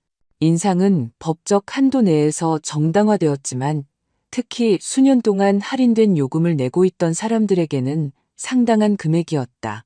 이 변호사는 반응에 대해 나를 계속 알려주었다. 어떤 세입자들은 격렬하게 전화했고 다른 이들은 협상을 시도했다. 특히 한 아파트에서 7번이나 전화가 왔습니다. 어느 날 오후 그가 말했다. 301호 박민준 씨입니다. 그는 전 소유주와 특별 계약을 맺었다고 주장합니다. 이것이 실수일 거라고요. 실수가 아니에요. 나는 차분하게 대답했다. 특별 계약은 박진우 씨의 사망과 함께 만료되었다고 전해주세요. 그는 이제 전액을 지불하거나 퇴거해야 합니다. 소유주와 직접 통화하고 싶다고 요청하고 있습니다. 소유주는 만날 수 없다고 하세요. 모든 소통은 변호사님을 통해서 해야 한다고요. 며칠이 지났다. 이 변호사는 계속해서 나를 알려주었다. 박민준 씨가 새로운 임대료를 감당하기 위해 대출을 받으려고 노력하고 있습니다. 분명히 그와 그의 아내는 분수에 넘치게 살고 있는 것 같습니다. 신용카드 빚, 할부로 산 차, 임대료 인상이 그들의 재정에 상당한 압박을 가하고 있습니다. 잘 됐네요. 그 말은 감정 없이 차갑게 나왔다. 정확히 만족감을 느낀 것은 아니었지만 죄책감도 느끼지 않았다. 나는 민준이 내린 결정의 자연스러운 결과를 지켜보고 있었다. 그는 그들이 버는 것보다 더 많이 쓰는 아내를 그는 아버지의 관대함 덕분에 감당할 수 있었던 사치 속에서 살기로 선택했다. 그는 어머니를 길거리로 내쫓기로 선택했다. 이제 그는 그 선택들의 대가를 보고 있었다. 하지만 나는 아직 끝나지 않았다. 당겨야 할 다른 줄들, 움직여야 할 다른 레버들이 있었다. 서하는 집에서 독립 컨설턴트로 일했다. 이 변호사가 제공해준 자원을 이용해 약간의 조사를 했다. 나는 그녀의 주요 고객 중 하나가 내 다른 부동산인 강남 상가에서 공간을 임대하고 있다는 것을 발견했다. 이 변호사님, 강남 상가 203호를 임대한 이 고객, 얼마를 내죠? 그는 파일을 확인했다. 월 220만 원입니다. 넓은 공간이죠. 좋은 사업체입니다. 항상 제때 지불하고요. 임대료를 350만 원으로 올리세요. 그것은 매우 상당한 인상입니다. 사모님. 그들이 이사하기로 결정할 수도 있습니다. 그럼 이사하게 두세요. 내 재산이고 나는 그 가치만큼 받고 싶어요. 203호의 고객은 이사하지 않았지만 비용을 줄였다. 그들이 가장 먼저 줄인 것 중 하나는 서하를 포함한 외부 컨설턴트와의 계약이었다. 이 변호사는 주간 회의 중 하나에서 거의 무심하게 나를 알려주었다. 그런데 사모님의 전략이 부수적인 효과를 낳고 있는 것 같습니다. 강남 상가의 그 업체가 여러 공급업체 계약을 취소했습니다. 그 중 하나가 사모님의 며느님인 최서아 씨와의 계약이었습니다. 나는 아무 말도 하지 않았다. 그저 고개를 끄덕이고 다른 서류들을 계속 검토했다. 하지만 내심 만족감과 비슷한 무언가를 느꼈다. 아직 복수는 아니었다. 그것은 정의였다. 그것은 우주가 재조정되고 벌어지지 않은 특권을 제거하고 저울의 균형을 맞추는 것이었다. 몇 주가 지났다. 나는 계속 호텔에 머물며 공부하고 배우고 변신했다. 부동산 관리에 대한 온라인 강좌에 전에는 시간이 없어서 읽지 못했던 개인 재무에 관한 책들을 읽었다. 이 변호사가 아는 다른 부동산 소유주들을 만나 그들의 이야기를 듣고 그들의 경험을 흡수했다. 어느 날 오후 호텔 테라스에서 커피를 마시고 있을 때 이 변호사에게서 전화가 왔다. 사모님, 아셔야 할 상황이 있습니다. 아드님 박민준 씨가 건물 관리실에 청문회를 요청했습니다. 그는 2달치 임대료가 밀렸습니다. 표준 정책에 따라 저희는 퇴거 절차를 시작할 권리가 있습니다. 얼마를 빚지고 있죠? 총 600만 원의 연체료를 더해 총 720만 원입니다. 720만 원. 그 순간 내 지갑에 있는 돈으로도 지불할 수 있었지만 그러지 않을 것이다. 모든 법적 절차를 따라 퇴거를 진행하세요. 물론입니다. 확실하십니까? 일단 시작하면 과정은 공개됩니다. 법원에 기록되고 그의 신용기록에 남게 될 겁니다. 완전히 확실해요. 그날 밤 나는 잠을 이루지 못했다. 죄책감이나 후회 때문이 아니라 이름 붙일 수 없는 복잡한 감정의 혼합 때문이었다. 나는 욕실 거울 앞에 서서 마주 보고 있는 여인을 보았다. 그녀는 더 이상 2달 전 이 변호사의 사무실에 도착했던 그 사람처럼 보이지 않았다. 이 여인은 어깨가 펴져 있었고 시선은 확고했으며 턱은 결의에 차 있었다. 이 여인은 구걸하지 않았다. 존재하는 것에 대해 사과하지 않았다. 이 여인은 빚진 것을 받아냈다. 다음 며칠은 법적 활동의 소용돌이였다. 이 변호사는 모든 단계에 대해 나를 알려주었다. 퇴거 통지서가 전달되었다. 민주는 30일 이내에 전액을 갚거나 아파트를 비워야 했다. 이 변호사에 따르면 내 아들은 매일, 때로는 하루에 여러 번 사무실에 전화해 소유주와 통화하게 해달라고 요구하고 연장을 요청하고 분할 납부를 제안했다. 뭐라고 답했나요? 내가 물었다. 사모님께서 지시하신 대로요. 모든 정책은 모든 세입자에게 동등하게 적용된다고요. 예외는 없다고요. 지불할 수 없다면 퇴거해야 한다고요. 완벽해요. 하지만 이 변호사가 모르는 다른 것이 있었다. 내가 혼자 조사해온 무언가. 나는 염탐하기 위해서가 아니라 이해하기 위해 사립탐정을 고용했다. 내 아들이 어떻게 이 지경에 이르렀는지 알아야 했다. 내가 키운 아이에게 무슨 일이 일어났는지 이해해야 했다. 보고서는 일주일 뒤에 도착했다. 예상보다 슬펐다.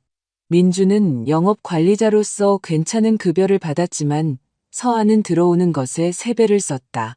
한도가 꽉 찬 신용카드, 다른 대출을 막기 위한 개인 대출, 일주일에 5번의 비싼 레스토랑에서의 식사, 한 번 입고 옷장에 잊어버리는 디자이너 옷, 완전히 빛과 거칠애로 지어진 생활 방식이었다. 탐정은 또한 그들의 관계에 대한 메모도 포함했다. 그들은 공개적으로 싸웠다. 이웃들은 잦은 고함 소리, 문쾅 닫는 소리, 긴장된 침묵을 보고했다. 서아는 민준이 돈을 충분히 벌지 못한다고 비난했다. 민준은 서아가 너무 많이 쓴다고 비난했다. 그것은 분노와 비난의 악순환이었다. 나는 전체 보고서를 2번 읽었다. 내 안의 일부, 여전히 어머니인 일부는 개입하고 싶었다. 민준에게 전화해서 도움을 제안하고 더 나은 결정을 내리도록 이끌어주고 싶었다. 하지만 다른 일부, 더 새롭고 강한 일부는 그것이 실수일 것이라는 것을 알았다. 민주는 바닥을 쳐야 했다. 그는 자신의 선택의 결과를 직면해야 했다. 그래야만 성장할 수 있었다. 게다가 그는 내가 바닥을 치도록 내버려뒀다. 그는 내 주방 바닥에서 피를 흘리며 굴욕당하는 나를 보았고 텔레비전 볼륨을 높였다. 그는 20만 원과 막연한 도움의 약속과 함께 나를 길거리로 내쫓았다. 그는 내가 살아있는지 확인하기 위해 전화하지 않았다. 내가 잘 곳이 있는지 묻지 않았다. 그는 신경 쓰지 않았다. 그것이 어떤 물리적 타격보다 더 아픈 진실이었다.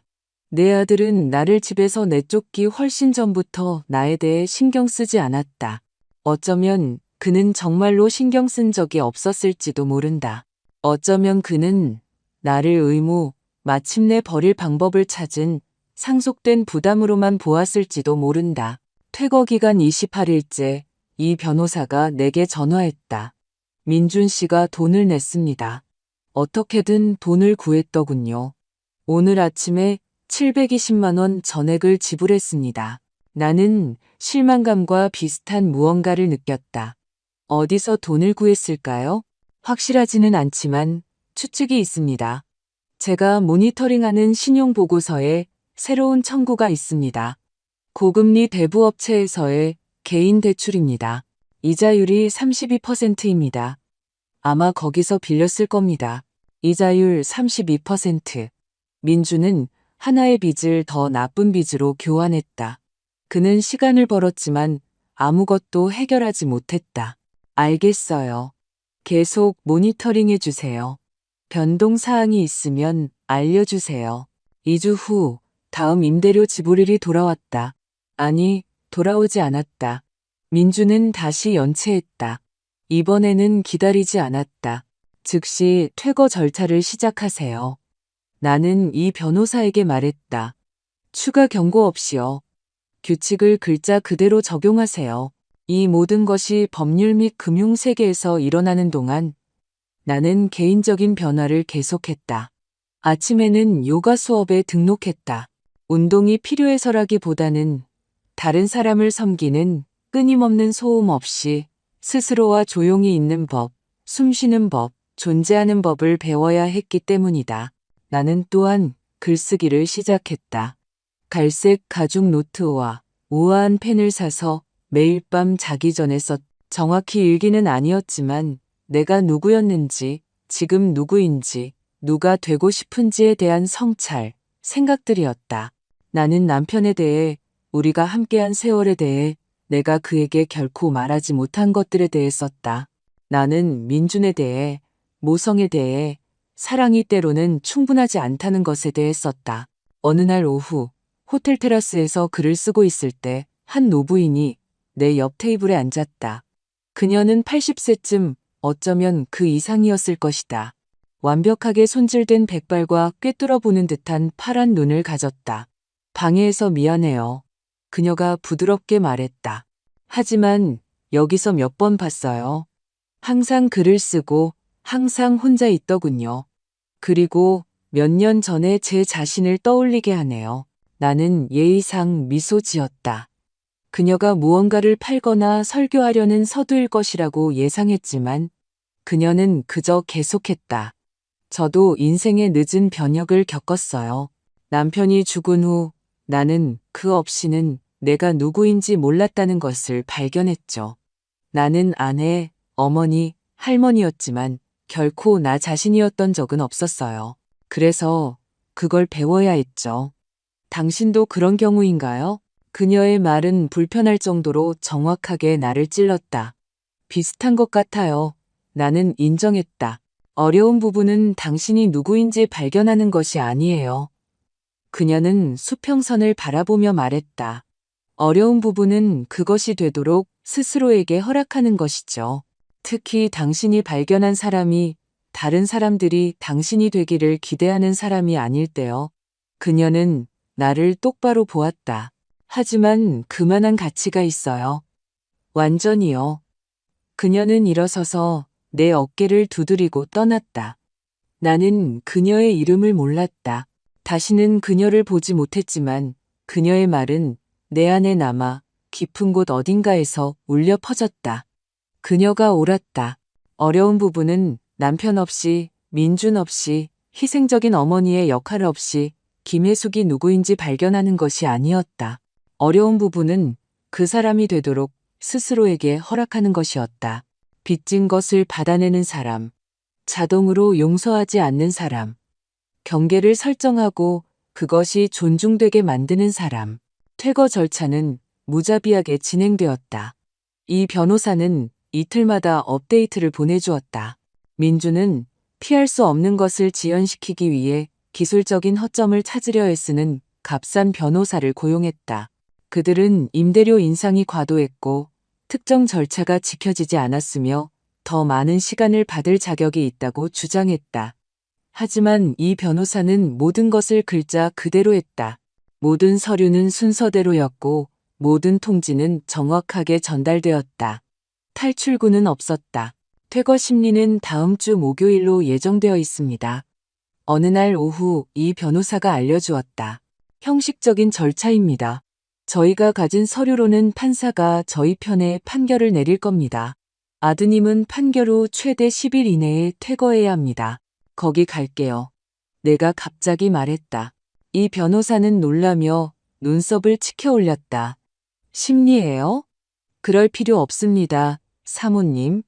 제가 완전히 대리할 수 있습니다. 사실 사모님께서 참석하지 않으시는 것이 더 낫습니다. 익명성을 유지할 수 있으니까요. 관련 당사자가 아니라 그냥 방청객으로서 방에 있고 싶어요. 그는 잠시 생각했다. 가능합니다. 퇴거 심리는 공개됩니다. 누구나 들어와서 뒷자리에 앉을 수 있습니다.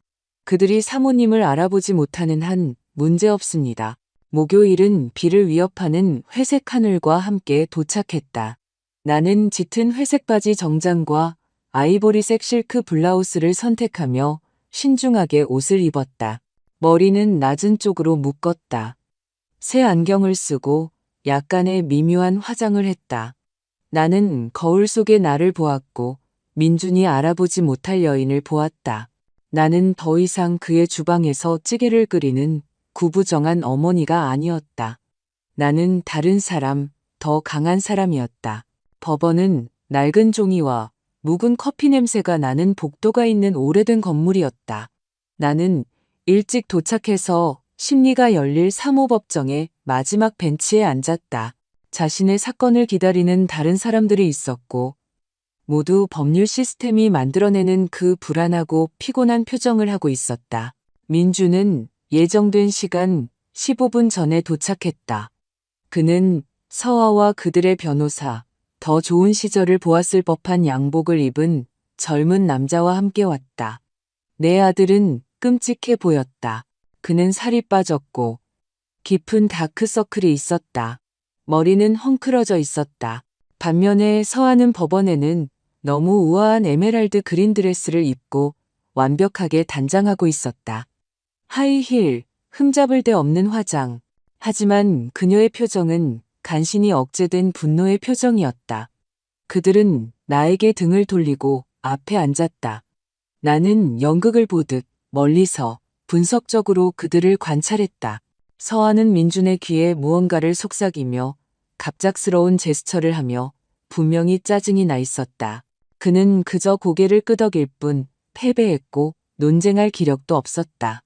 그들의 변호사는 걱정스러운 표정으로 서류를 검토했다. 이 변호사는 정확한 시간에 도착했다. 검은 양복에 가죽 서류 가방을 손에 든 흠잡을 데 없는 모습이었다. 그는 우리가 합의한 대로 나를 쳐다보지 않았다. 그는 반대편에 앉아 정리되고 자신감에 차 있었다. 그는 자신의 일을 알고 있었고 확실한 사건을 가지고 있다는 것을 알고 있었다. 판사가 들어왔다. 60대의 여성으로 엄격한 표정과 효율적인 움직임을 가졌다. 사건 번호 3478, 목련 자산대 박민준. 서기가 발표했다. 민준의 변호사가 먼저 일어섰다. 그는 임대료 인상이 과도했고 그의 의뢰인이 5년 동안 좋은 지불 기록을 가지고 아파트에 살았으며 특별한 고려를 받을 자격이 있다고 주장했다. 그의 목소리는 자기 자신에게도 설득력 없게 들렸다. 그는 지고 있다는 것을 알고 있었다. 이 변호사는 차분하게 일어섰다. 그는 서류, 원본 계약서, 인상통지서, 연체통지서를 완벽하게 정리하여 제시했다. 그는 특별 계약이 고인이 된 전 소유주의 호의였으며 새로운 경영진이 모든 임대료를 시세에 맞게 정상화하기로 결정했으며 이는 완전히 합법적이고 정당화된다고 설명했다. 더욱이 재판장님, 이 변호사는 계속했다. 피고는 새로운 임대료 금액을 지불하기를 거부했을 뿐만 아니라 2달치의 연체금을 쌓았습니다. 그는 한 번 퇴거 압박하에 지불했지만 즉시 다시 연체에 빠졌습니다. 이것은 그의 계약상 의무를 이행할 능력이나 의지가 없음을 보여주는 패턴입니다. 판사는 침묵 속에서 서류를 검토했다. 그녀는 민준을 보았다.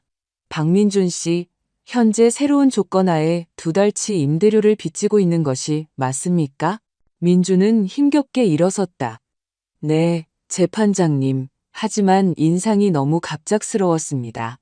저희가 적응할 시간이 없었습니다. 만약 저희에게 연장을 단 3개월만. 박민준 씨, 판사가 단호하게 그를 가로막았다. 당신은 조건 변경 30일 전에 통지를 받았고 그것이 법이 요구하는 바입니다. 적응하거나 다른 곳을 찾을 충분한 시간이 있었습니다. 지금 이 순간 빚진 돈을 가지고 있습니까? 민주는 그의 변호사를 보았다. 그리고 서아를, 그리고 바닥을. 아니요, 재판장님, 지금은 없습니다. 그렇다면 저는 원고의 편에 판결을 내릴 수밖에 없습니다. 박민준 씨, 당신은 10일 이내에 해당 부동산을 비워야 합니다. 자발적으로 하지 않으면 강제 퇴거가 진행될 것입니다. 다음 사건, 망치가 탁자를 쳤다. 모든 것이 20분도 채 안 되어 끝났다.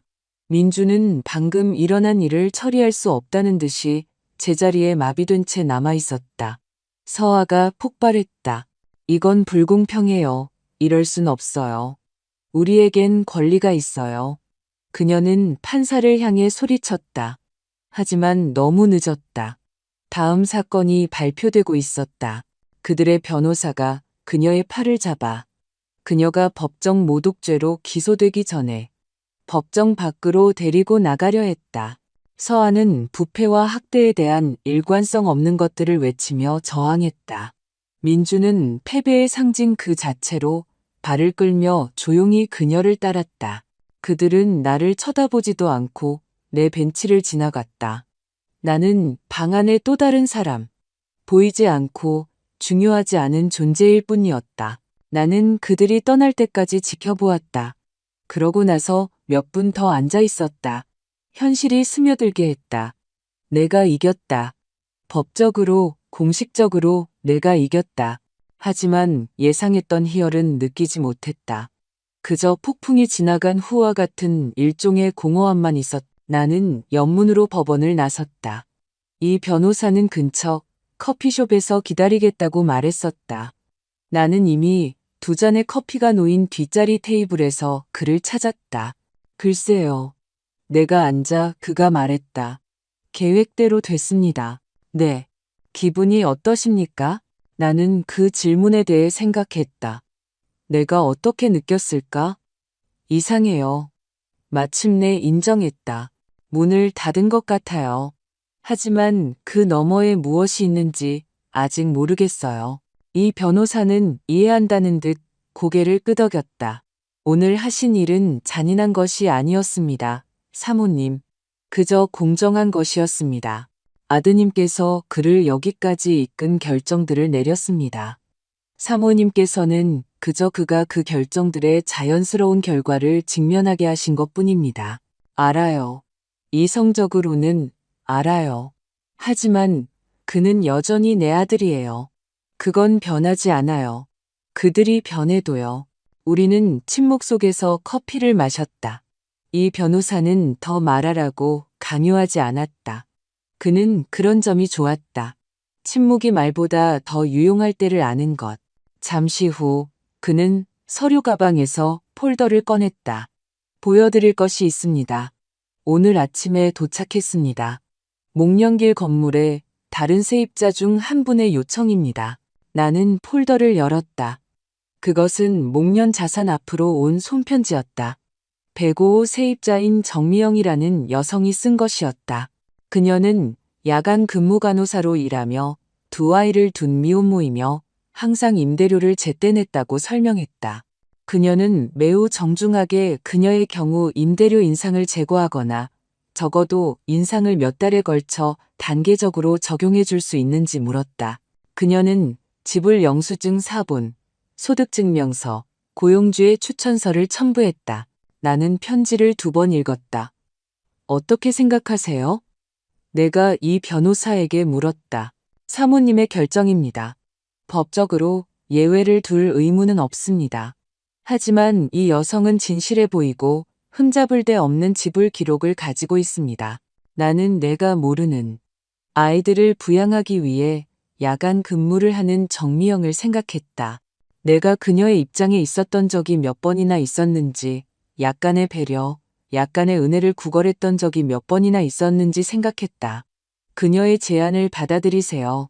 6개월에 걸쳐 인상을 단계적으로 적용하고 그녀가 계속해서 제때 지불한다면 그녀의 임대료를 영구적으로 시세 이하로 유지하는 것을 고려할 것이라고 전해주세요. 이 변호사는 살짝 미소 지었다. 매우 관대하십니다. 관대한 게 아니에요. 진정으로 어려움을 겪는 사람과 그저 책임을 회피하는 사람의 차이를 인식하는 것이죠. 나는 바로 그 자리에서 승인서에 서명했다. 그것은 내가 긋기로 결정한 선이었다. 나를 해친 사람들, 벌어지지 않은 특권을 남용한 사람들에게는 강경하게 대할 것이다. 하지만 진짜 고통을 무시하는 그런 종류의 사람이 되지는 않을 것이다. 나는 서아가 되지 않을 것이다. 다음 며칠은 긴장감이 흘렀다. 이 변호사는 결정을 뒤집으려는 민준의 필사적인 시도에 대해 나를 알려주었다. 그는 판결에 항소했지만 그것은 이를 일주일 더 지연시킬 뿐이었다. 그는 추가 대출을 받으려 했지만 그의 신용은 이미 망가져 있었다. 그는 가구, 전자제품, 가치 있는 모든 것을 파는 광고를 냈다. 항소는 3일 만에 기각되었다. 항소심 판사는 심리조차 요구하지 않고 그저 서류를 검토하고 원심을 확정했다. 민준에게는 이제 퇴거까지 일주일도 채 남지 않았다. 상황을 계속 모니터링하던 사립탐정에 따르면 내 아들과 서하는 짐을 싸기 시작했지만 그들 사이의 다툼은 극적으로 심해졌다.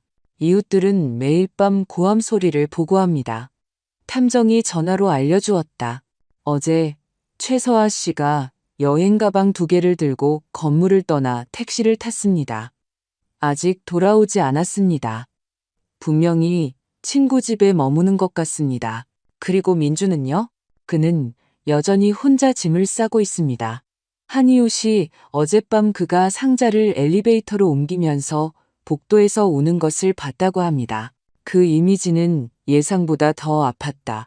내 아들이 혼자서 인생의 잔해를 싸면서 울고 있다. 하지만 나는 전화하지 않았다. 개입하지 않았다. 이것은 일어나야 했다. 그는 이 파국이 필요했다. 퇴거 마감 이틀 전, 이 변호사는 예상치 못한 전화를 받았다. 민준 씨였습니다. 그가 그날 오후 만났을 때 말했다. 건물 소유주와 이야기하고 싶다고 합니다. 중요한 할 말이 있다고 합니다. 만남을 간청하고 있습니다. 뭐라고 답했나요? 메시지를 전달하겠다고 했습니다. 그는 사모님을 보고 싶어 합니다. 그 질문은 우리 사이에 공중에 걸렸다. 내가 내 아들을 보고 싶었을까? 그가 무슨 말을 할지 듣고 싶었을까? 내 안의 일부, 결코 어머니이기를 멈추지 않은 일부는 그렇다고 소리쳤다. 하지만 다른 일부, 더 현명한 일부는 의심했다. 그가 무슨 말을 하고 싶어 하는지 아세요? 아니요. 단지 중요하고 무언가 설명해야 한다고요. 나는 긴 시간 동안 생각했다. 그를 만나겠다고 전해주세요. 하지만 그의 어머니로서가 아니라 목련 자산의 대표로서요. 그리고 중립적인 장소, 변호사님 사무실에서 내일 오후 3시예요. 이 변호사는 고개를 끄덕였다. 제가 참석하기를 원하십니까? 아니요. 이건 혼자 해야 해요. 그날 밤 나는 잠들지 못했다. 내가 무슨 말을 할지, 어떻게 반응할지 머릿속으로 연습했다. 거울 앞에 서서 표정을 중립적이고 확고하게 감정을 드러내지 않도록 유지하는 것을 연습했다. 나는 강해야 했다. 민준이 그의 사랑에 절박한 어머니를 보게 할 수 없었다. 그는 내가 지금 된 사업가를 봐야 했다. 다음 날 오후 2시 나는 법률사무소에 도착했다. 이 변호사는 그의 개인 사무실을 사용하게 해주었다. 나는 검은 가죽 의자에 앉아 내 앞에 사건 서류들을 놓고 있었다. 나는 흠잡을 데 없이 옷을 입었다. 차콜 그레이 바지 정장, 크림색 블라우스, 완벽하게 손질된 머리, 미묘하지만 확실한 화장. 나는 김혜숙처럼 보이지 않았다. 나는 목련 자산의 대표처럼 보였다. 정확히 3시, 접수처에서 목소리가 들렸다. 심장이 더 빨리 뛰기 시작했다. 문이 열리고 민준이 혼자 들어왔다. 그는 나를 보고 그 자리에서 멈췄다. 무한한 순간 동안 우리는 침묵 속에서 서로를 바라보았다. 나는 그의 뇌가 그의 눈이 보고 있는 것을 처리하는 것을 보았다. 처음에는 혼란, 그 다음에는 불신, 마침내 완전한 충격. 어머니. 그가 마치 유령을 본 것처럼 속삭였다. 앉아라, 민준아. 내 목소리는 차갑고 통제되어 나왔다. 어머니의 목소리가 아니었다.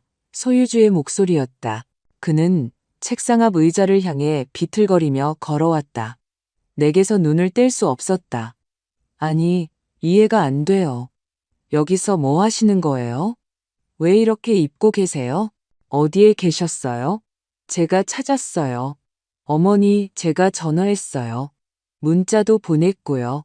거짓말. 그 단어는 칼처럼 공기를 갈랐다. 내 메시지를 확인했다. 전화 영통, 문자 영통. 내 집에서 나를 내쫓은 후 너는 다시는 연락하지 않았어. 그는 입을 열었지만 아무 말도 나오지 않았다. 그의 눈에는 눈물이 고였다. 서아가 서아가 어머니께 공간을 드리는 게 낫다고 했어요. 어머니가 화나셨고 시간이 지나면 서아가 말했다고? 내가 얼음 같은 톤으로 반복했다. 민준아, 언제부터 내 어머니와의 관계에 대한 결정을 내 아내에게 맡겼니? 그런 게 아니었어요. 저는 상황이 복잡했어요. 돈, 일, 서아가 스트레스를 받았고 어머니를 잊는 것이 내 아내를 대하는 것보다 더 쉬웠겠지. 그것은 질문이 아니었다. 사실의 진술이었다. 그는 부인할 수 없다는 듯 시선을 낮췄다. 침묵은 무겁고 숨막히게 이어졌다. 마침내 민준이 고개를 들었고 나는 그의 눈에서 다른 무언가를 보았다. 질문이 형성되고 있었다. 어머니, 여기서 이렇게 입고 이 사무실에서 뭐 하시는 거예요? 왜 변호사님이 어머니께 사무실을 쓰게 해주셨어요? 나는 깊은 숨을 들이마셨다. 바로 이 순간이었다. 나는 그의 사무실을 쓰는 게 아니야. 민준아. 그는 내가 그의 고객이기 때문에 빌려준 거야. 내가 목련 자산이야. 그의 얼굴에서 핏기가 가셨다. 뭐라고요? 네가 사는 건물, 이 도시의 다른 12개 건물, 투자, 돈, 전부 내 거야. 내 아버지가 내게 남겨주셨어. 항상 내 것이었지. 그리고 너는 내 재산에 살면서 임대료를 내고 있었던 거야. 민주는 의자가 넘어질 뻔할 정도로 빠르게 일어섰다. 아니야, 아니야. 그럴 리가. 아버지는 한 번도 언급하지 않으셨어. 왜 아무 말도 안 하셨어요? 내가 무슨 말을 했어야 하니? 내 목소리가 약간 높아지며 억눌렸던 분노가 조금 드러났다. 너와 서아가 나를 하녀에 더해 집주인처럼 대하게? 더 많은 호의, 더 많은 할인, 더 많은 특별한 배려를 요구하게? 저희는 몰랐어요. 그가 소리쳤다. 만약 저희가 알았다면 뭐? 내가 마찬가지로 일어서며 그를 가로막았다. 나를 더 잘 대했을까? 나를 더 존중했을까? 민준아, 존중은 누군가 돈이 얼마나 많은지에 달려 있어서는 안 돼. 나는 내 어머니였어. 그것만으로도 충분했어야 해. 그는 의자에 다시 주저앉았다. 손으로 얼굴을 감싸쥐고 어깨가 떨렸다. 그는 울고 있었다. 죄송해요. 정말 죄송해요, 어머니. 저는 겁쟁이였어요. 서아가 어머니를 함부로 대하게 내버려뒀어요. 그녀가 어머니를 내쫓게 내버려뒀고요. 그녀가 어머니를 해칠 때 텔레비전 볼륨을 높였어요. 그녀와 맞서기 싫어서요. 제 결혼을 위험에 빠뜨리는 것보다 어머니를 희생하는 것이 더 쉬웠으니까요. 내가 몇 달 동안 듣기를 기다렸던 말들이 마침내 그의 입에서 나왔지만 나는 기대했던 만족감을 느끼지 못했다. 그저 피곤함만 느꼈다. 그리고 지금 민준아, 너는 내가 돈이 있다는 것을 발견했기 때문에 미안한 거니? 내가 네가 사는 건물을 소유하고 있기 때문에? 네가 여전히 내가 아무런 자원도 없는 가난한 늙은 여자라고 생각했다면 사과하러 왔을까? 그는 눈물로 젖은 얼굴로 고개를 들었다. 모르겠어요. 그는 부서진 목소리로 인정했다. 모르겠어요, 어머니. 그리고 그게 최악이에요.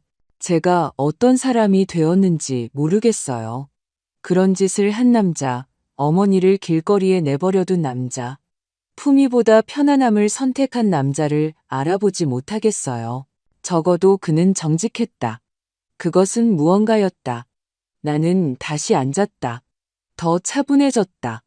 내 결혼은 무너지고 있지. 그렇지? 그는 비참하게 고개를 끄덕였다. 서아는 3일 전에 떠났어요. 임대료조차 낼 수 없는 패배자와 함께 있을 수 없다고 하더군요. 그녀는 더 나은 대접을 받을 자격이 있다고 했어요.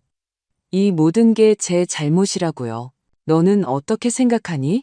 그녀가 옳다고 생각해요. 저는 패배자예요. 2주 전에 직장을 잃었어요. 계속 늦고 산만하고 스트레스 때문에 해고당했어요. 4천만 원이 넘는 빚이 있어요.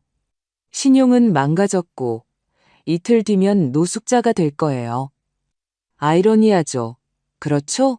제가 어머니를 노숙자로 만들었는데 이제 제가 같은 상황에 처했어요. 아이러니한 게 아니야. 내가 부드럽게 말했다. 인과응보야.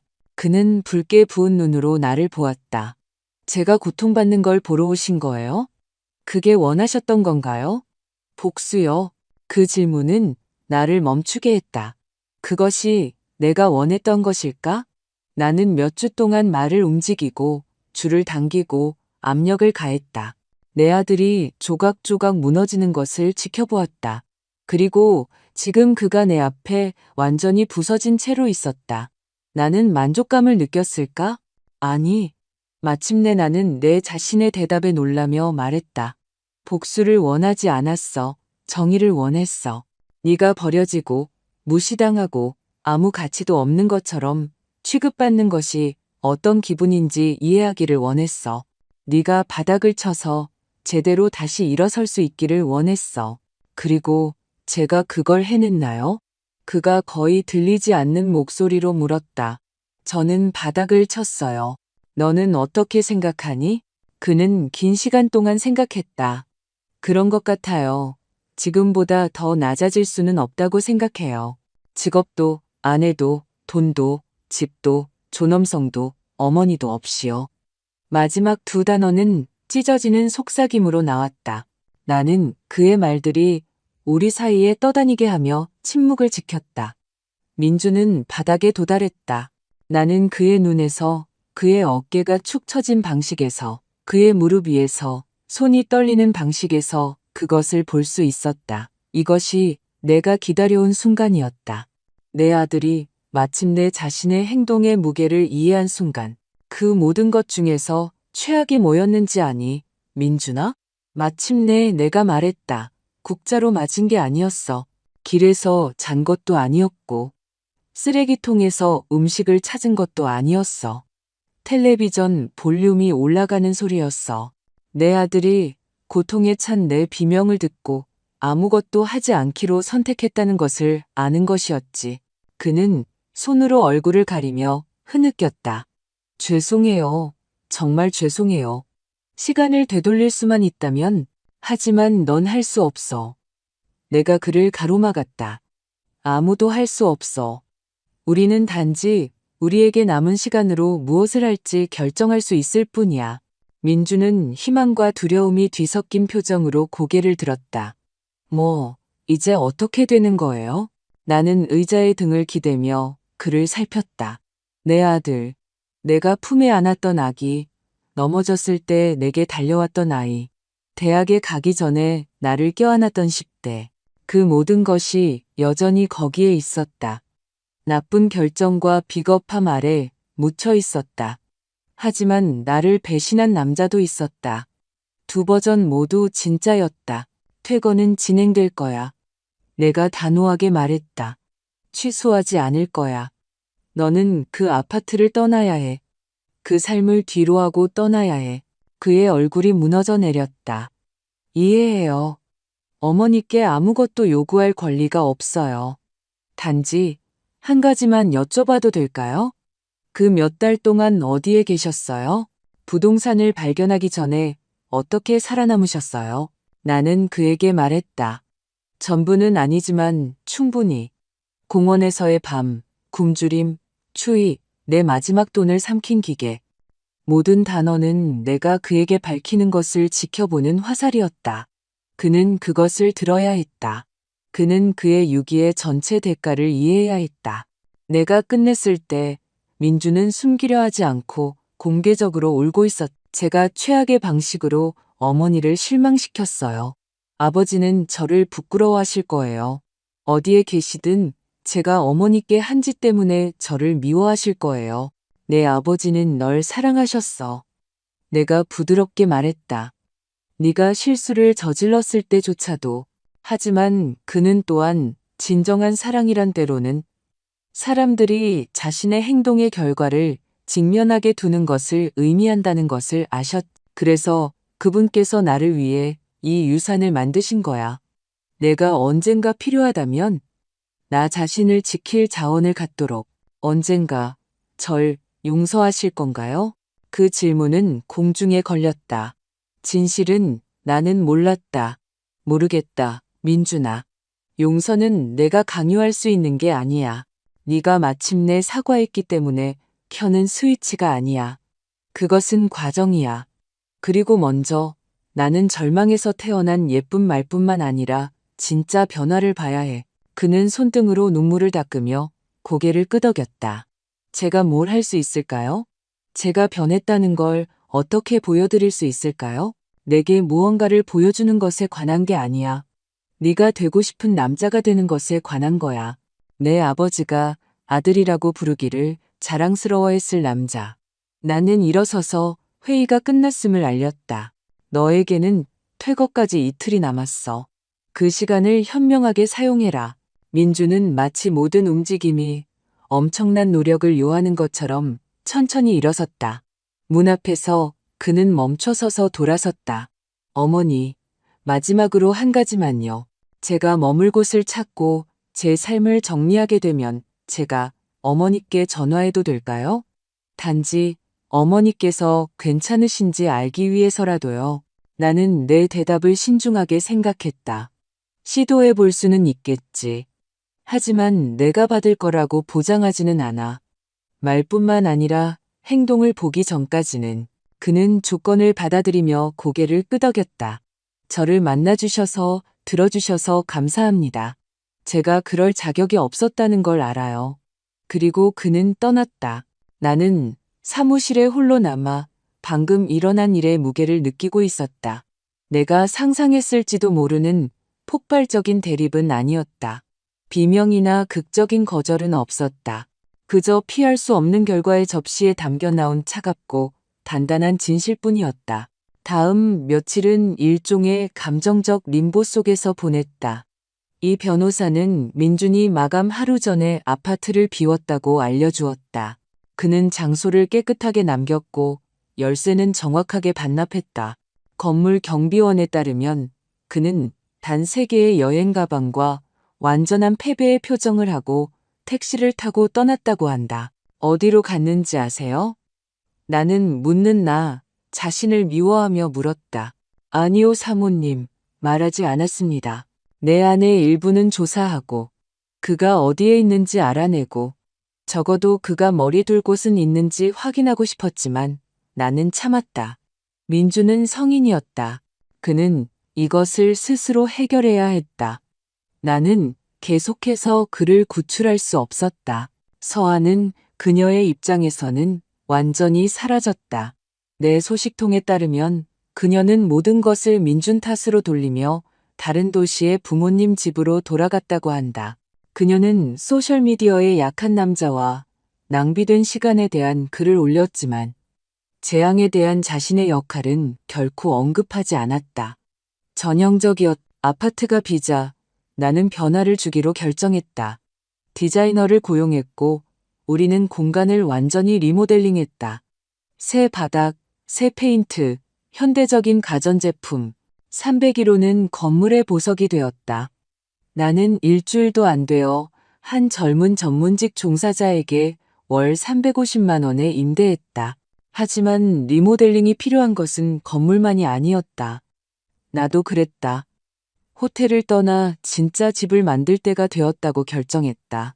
나는 내 부동산 중 하나, 남양 정원이 있는 조용한 동네의 작은 집을 선택했다. 침실 2개, 큰 창문이 있는 주방, 아침을 맞이하기에 완벽한 나무 데크가 있었다. 나는 몇 주 동안 그것을 꾸몄다. 이번에는 디자이너를 고용하지 않았다. 내가 직접 하고 싶었다. 단순하지만 우아한 가구를 선택했다. 거실에 남편의 사진을 걸었지만 새로운 추억을 위한 공간도 남겨두었다. 정원에 장미를 심고 화분에 토마토를, 주방 창문 옆에 향기로운 허브를 심었다. 나는 근처 주민센터에 그림 그리기 수업에 등록했다. 알고 보니 나는 끔찍하지 않았다. 내 첫 시도들은 재앙이었다. 모양이나 의미 없는 색깔 덩어리. 하지만 시간이 지나면서 나는 내가 좋아하는 것들을 만들기 시작했다. 단순한 풍경화 정물화, 내가 되어가고 있는 나를 포착한 자화상. 나는 또한 내가 갈 곳이 없었던 그 끔찍한 밤에 방문하려 했던 쉼터에서 자원봉사를 시작했다. 일주일에 2번 음식을 나눠주었다. 다른 노숙자들의 이야기를 들으며 각자 절망에 이르는 자신만의 길이 있다는 것을 이해했다. 나는 아낌없이 기부했지만 더 가치 있는 것, 내 시간과 공감을 주었다. 어느 날 오후 국을 나눠주다가 누군가를 알아보았다. 공원에서 그날 밤 내게 빵을 건네주었던 남자였다. 그는 이제 더 깨끗해 보였고 더 희망에 차 보였다. 할머니, 그가 놀라며 말했다. 그분이세요? 달라 보이시네요. 달라졌지. 나는 미소 지으며 대답했다. 나 자신을 찾았거든. 민준의 소식 없이 3개월이 지났다. 그는 전화하지 않았다. 편지도 쓰지 않았다. 내 안의 일부는 안도했다. 다른 일부는 다치지 않을 상처처럼 그의 부재를 느꼈다. 하지만 나는 계속 나아갔다. 내 삶을 계속해서 만들고 어머니, 아내, 그림자를 넘어선 김혜숙이 누구인지 발견했다. 그러던 어느 토요일 아침 장미에 물을 주고 있을 때 내 전화가 울렸다. 모르는 번호, 나는 받기 전에 망설였다. 여보세요? 어머니, 민준의 목소리. 하지만 다르고 더 단단했다. 저예요. 안 받으실 수도 있다고 하셨지만 시도해야 했어요. 심장이 더 빨리 뛰었다. 어디 있니? 시내 건너편 작은 아파트에 있어요. 화려하지는 않고 그냥 원룸이지만 제 거예요. 새 직장에서 번 돈으로 내고 있어요. 창고에서 일해요. 야간 근무요. 화려하지는 않지만 정직해요. 빚도 조금씩 갚고 있고요. 가슴 속 무언가가 풀리는 것을 느꼈다. 그렇다니 다행이구나. 어머니, 뭘 부탁하려고 전화한 게 아니에요. 그냥 제가 노력하고 있다는 걸 알려드리고 싶었어요. 매주 상담 치료를 받고 있어요. 제가 왜 그런 결정을 내렸는지, 왜 서아가 저를 제가 알아보지 못하는 사람으로 만들게 두었는지 이해하려고 노력하고 있어요. 좋은 일이구나, 민준아. 정말로. 잠시 침묵이 흘렀다. 언젠가, 저희 커피 한 잔 할 수 있을까요? 곧 아니어도 돼요. 어머니께서 준비되셨을 때요. 만약 언젠가 준비되신다면요. 나는 내가 심은 지금은 산호색과 노란색으로 피어나는 장미들을 보았다. 내가 내 성역으로 만든 집을 보았다. 내가 잿더미에서 세운 삶을 보았다. 어쩌면 마침내 내가 말했다. 언젠가 우리 둘 다 준비되었을 때 알겠습니다. 기다릴 수 있어요. 인내심을 배웠거든요. 그의 목소리가 약간 갈라졌다. 사랑해요, 어머니. 모든 일이 있은 후에 제가 이 말을 할 자격이 없다는 걸 알지만 사실이에요. 안다. 나는 속삭이고 전화를 끊었다. 나는 차 한 잔을 들고 데크에 앉아 아침 햇살이 내 얼굴을 따뜻하게 하도록 두었다. 나는 민준을 완전히 용서하지 않았다. 어쩌면 결코 완전히는 못할지도 모른다. 하지만 용서보다 더 중요한 무언가가 있었다. 나는 평화를 찾았다. 나는 내 힘을 찾았다. 나는 내 목소리를 찾았다. 나는 노트를 꺼냈었다. 나는 나 자신을 지키기 위해 너무 오래 기다린 나 자신을 용서하는 법을 배웠다. 나는 자기애가 이기심이 아니라는 것을 배웠다. 그것은 생존이다. 그것은 존엄성이다. 그것은 다른 모든 것이 세워지는 기초이다. 바람이 나무의 잎사귀를 스쳤다. 근처 어딘가에서 새가 노래했다. 그리고 나, 김혜숙, 71, 13개 건물의 소유주, 배신과 유기의 생존자, 자신의 잿더미에서 다시 태어난 여인은 그저 존재했다. 온전하게, 자유롭게, 나 자신으로.